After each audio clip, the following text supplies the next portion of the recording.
As Ukraine's legislative election nears, the temperature of the campaign is warming up. In the heavy industry hub of Donbass in southeastern Ukraine, people have already made up their minds. This mining and steel region is the stronghold of President Viktor Yanukovych and his party of regions, and people here are standing by their leader. Mykola Shmigol is proud of his job as a blast furnace keeper for Donetsksteel. Today, he and his wife are celebrating their 25th anniversary.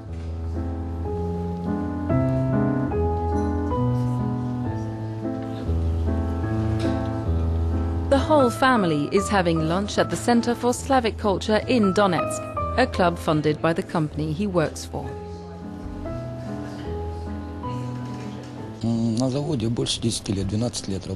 I've been working for more than 10 years, 12 years at this plant. Here at the Donetsk metallurgical plant we get the full package.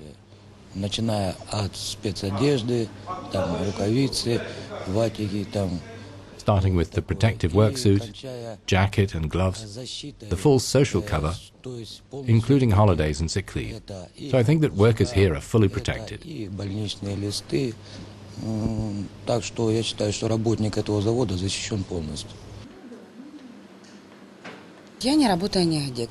I don't work anywhere. My husband doesn't let me. He loves me and values me very much.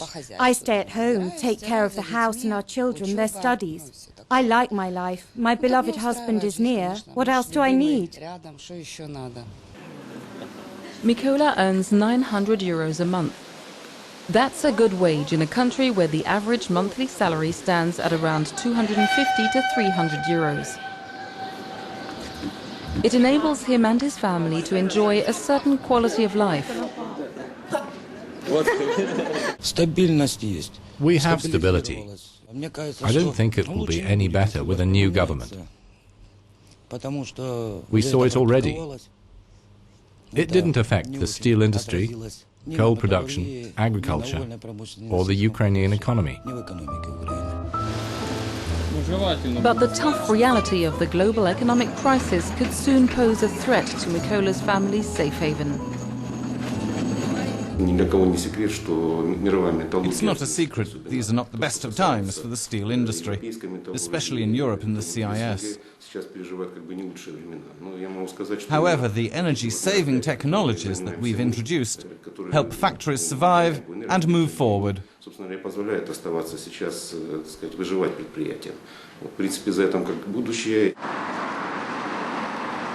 Energy-saving technologies, however, may not be enough for companies to continue providing their employees with a good standard of living.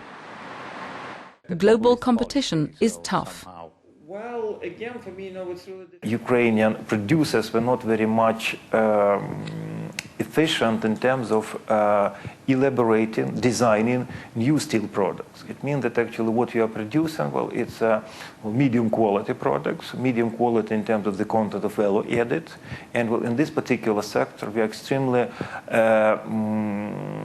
hard competing with, for example, Chinese producers and some other producers. Along with the steel industry, the government's power relies heavily on the coal mining industry. Donbass is one of the country's major mining regions, and coal is an important political weapon. Euronews met a miner as he got ready for his early morning shift. Sergei lives with his wife and son on the outskirts of Donetsk. The morning starts, and my dog wakes me up.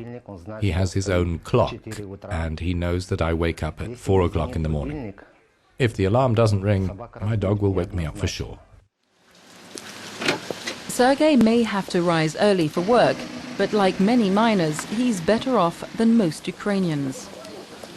This mine belongs to the same holding as the Donetsksteel plant, now owned by a Russian oligarch. Sergei's been working here for many years. I can afford lots of things, as I've been working for 30 years. I have experience and some savings. I can afford a good car, a rest at a sanatorium, travel abroad.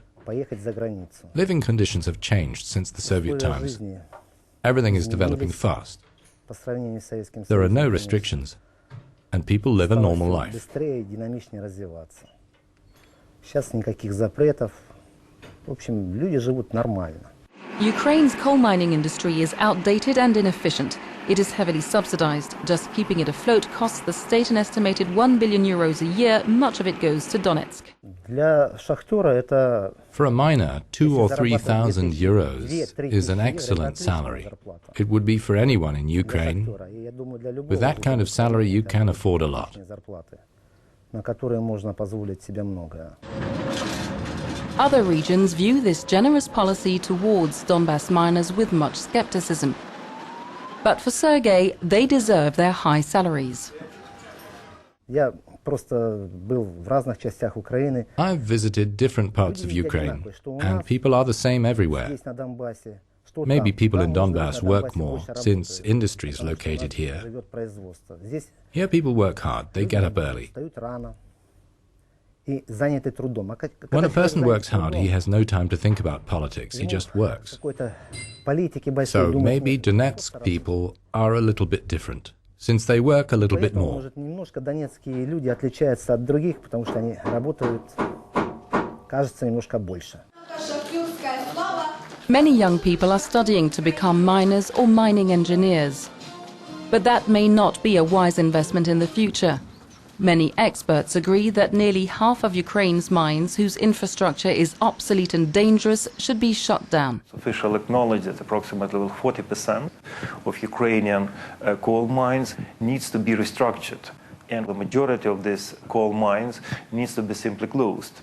Take into account actually the depth of the extraction, take into account problems with geological conditions, like, for example, different type of gases there, which endangers Ukrainian production. And of course, actually, well, it's also about the new technologies. While the government continues to handle its vital Donbass electorate with care, it has also announced plans to sell off more than 100 mines next year. They will be handed over for next to nothing, but only to those private investors willing to modernize them and to preserve the jobs in the mines.